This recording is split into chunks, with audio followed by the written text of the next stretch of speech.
الله ادیب یزدی میگوید بدترین خلایق یعنی سیدنا ابوبکر و عمر رضی الله تعالی عنهما در نزد رسول الله صلی الله علیه و آله و سلم دفن شده اند. همینطور که بدترین خلائق کنار پیغمبر دفنند، الان هم بدترین خلائق کنار امام رضا دفنه و اون هارون الرشید ملعونه.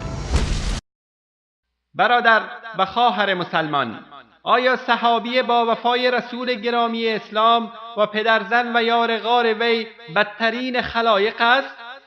آیا کسی که از نوجوانی تا پیری بهترین دوست و همراه پیامبر بود بدترین انسان هاست؟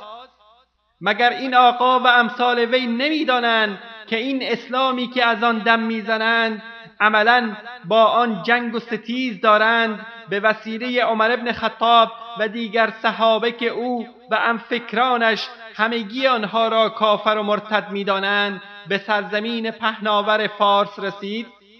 آیا اینها نمی‌دانند که امام علی رضی الله تعالی عنه جگرگوشه خیش ام کلثوم رضی الله تعالی عنها را به ازدواج یار با وفایش عمر رضی الله تعالی عنه درآورد؟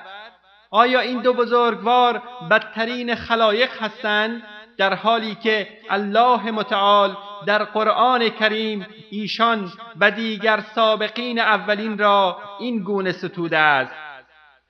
بالاخره ما باید کلام الله را بپذیریم یا سخنان آقایان را؟ والسابقون الأولون من المهاجرين والأنصار والذين اتبعوهم بإحسان رضي الله عنهم ورضوا عنه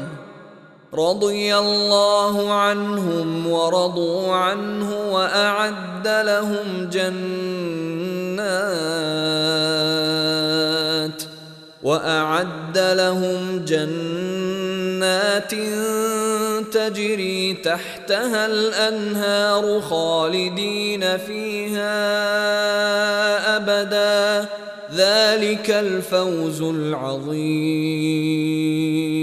الله از پیشگامان نخستین مهاجرین و انصار و آنهایی که به نیکی از آنان پیروی کردند خوشنود شد و آنها نیز از او خوشنود گشتند و الله برای آنان باغهایی آماده کرده که نهرها زیر درختانش جاری است و ایشان در بهشت جاودانه خواهند ماند و این است پیروزی بزرگ.